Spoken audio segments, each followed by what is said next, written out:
बिस्मिल्लाहिर्रहमानिर्रहीम। आज हमारा जो टॉपिक है वो है एन्यूरिज्म। ये डॉक्टर नजीब का लेक्चर है और उसको मैंने शॉर्ट उसमें करके जल्दी इसको एक्सप्लेन करने की कोशिश करूँगा और बहुत ही अच्छा एक कंसेप्ट दिया हुआ है एन्यूरिज्म पर। एन्यूरिज्म होती है, an aneurysm is a ballooning, balloon जिस तरह फूल नहीं जाता तो उस तरह aneurysm is a ballooning at a weak support in an artery. Artery की वाल में ये जिस तरह ये हमने हार्ट बनाया हुआ है और ये हमारे पास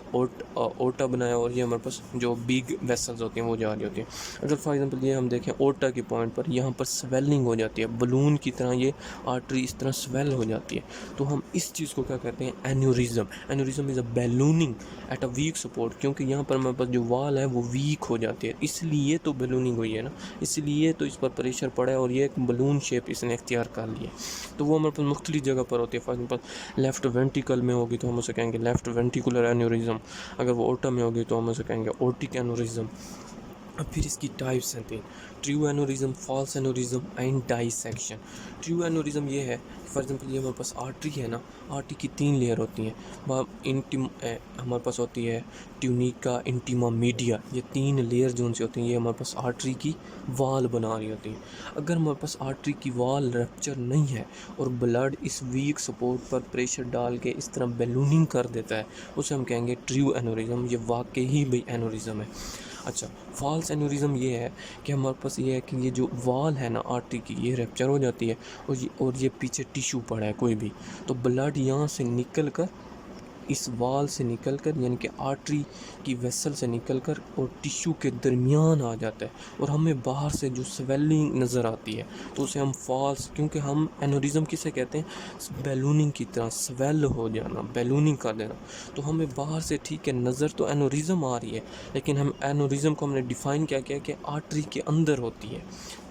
eight the weak support of the artery. लेकिन इसमें यह हुआ कि वो टिश्यू और आर्टरी के दरमियान में, लेकिन क्योंकि स्वेलिंग हुई है इसलिए हमने उसे एन्यूरिज्म का तो नाम दे दिया, लेकिन वो ट्रू एन्यूरिज्म नहीं है, फॉल्स एन्यूरिज्म है। डाइसेक्शन ये है कि हमारे पास ये जिस तरह आर्टरी की तीन लेयर हैं, दरमियान वाली इंटीमा होती है,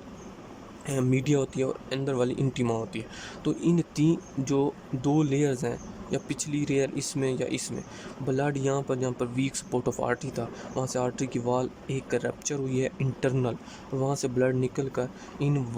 जो आर्टरी की वाल्स हैं उसके दरमियान घुस गई है और हमें बाहर से स्वेलिंग नज़र आ रही है, बैलूनिंग टाइप का नज़र आ रहा है, तो हम इसे क्या कहेंगे डाइसेक्शन। या फिर ये जो सा ब्लड होगा ये हमारे पास इन आर्टरी जो वेसल्स होंगी इनके दरमियान सर्कुलेट करेगा और हमारे पास यहाँ पर, क्योंकि आगे यहाँ पर फॉर एग्जांपल आगे वीकनेस नहीं है और यहाँ ब्लड अकोमोलेट हो जाएगा और बाहर से हमारे पास स्वेलिंग नज़र आएगी, तो ये true aneurysm, false aneurysm, dissection. अब इससे हो क्या सकता है, तीन काम होते हैं इस एन्यूरिज्म की वजह से। थ्रोम्बस, थ्रोम्बस होता है कि ब्लड एक जगह इकट्ठा हो जाना। फॉर एग्जांपल यहाँ पर वीक सपोर्ट था, यहाँ पर ब्लड इकट्ठा होना शुरू हो गया और एक क्लोट बना दिए, तो उसको हम क्या देते हैं थ्रोम्बस। एम्बोलिज्म हो सकती है, यही क्लोट हमारे पास टूट कर सर्कुलेटरी मज़ीद आगे सर्कुलेटरी सिस्टम में चला गया, तो हम उसे एम्बोलिज्म कह सकते हैं। तो इसकी वजह से क्या ब्लड इकट्ठा हुआ, क्लोट हुआ, या वो क्लोट टूट के आगे गया, तो हमारे पास क्या हो गया, थ्रोम्बस हो गया, एम्बोलिज्म हो गया। इन्फेक्शन हो सकता है, इन्फेक्शन कैसे, फॉर एग्जांपल यहाँ पर ब्लड इकट्ठा हुआ है, अब क्लोट हो गया, अब इस क्लोट को ख़त्म तो करना है, ख़त्म करने के लिए कौन से होते हैं, मैक्रोफेजेस, हमारा डिफेंसिव सिस्टम एक्टिव हो जाता है, वो एक्टिव हो के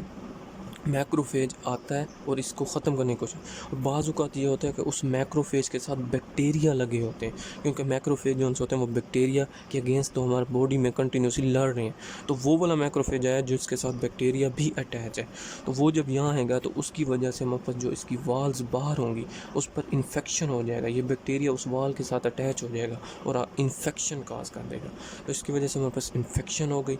कंप्रेशन हो सकती है, क्योंकि ये देखिए यहाँ हमारे पास ब्लड फॉर एग्जांपल अकोमोलेट हो रहा है, तो ये साथ वाला जो ऑर्गन्स फॉर एग्जांपल ये टिश्यू पड़ा है तो उसको कंप्रेस कर सकता है, तो कंप्रेशन हो सकती है। दूसरा रैप्चर हो सकता है, ये वेसल वगैरह रैप्चर हो, कैसे, फॉर एग्जांपल जिस तरह मैक्रोफेज आया उसने यहाँ पर क्लोट को ख़त्म करने, थ्रोम्बस को ख़त्म करने की कोशिश की है, जब उसके साथ बैक्टीरिया आ गया, वो बैक्टीरिया वाल के साथ जाकर इसकी जो लेयर्स हैं उसके साथ अटैच हो गया और वहाँ पर इन्फेक्शन का, इन्फेक्शन की वजह से जो उनसी आर्टरी की वाल्स होती हैं वीक हो जाती हैं और वो रैप्चर्स हो जाती हैं, तो इसलिए ये स्टार इस तरह बना दिया कि इसकी वजह से 5 इफेक्ट हो सकते हैं। थ्रोम्बस हो सकती है, इम्बोलिज्म हो सकती है, इन्फेक्शन हो सकता है, रप्चरिंग हो सकती है, या हमारे पास कंप्रेशन हो सकती है कि जो हमारे पास टिश्यू पर है उस पर कंप्रेस हो सकता है, और ये एक बेहतरीन कॉन्सेप्ट है एन्यूरिज्म के बारे में। Thank you.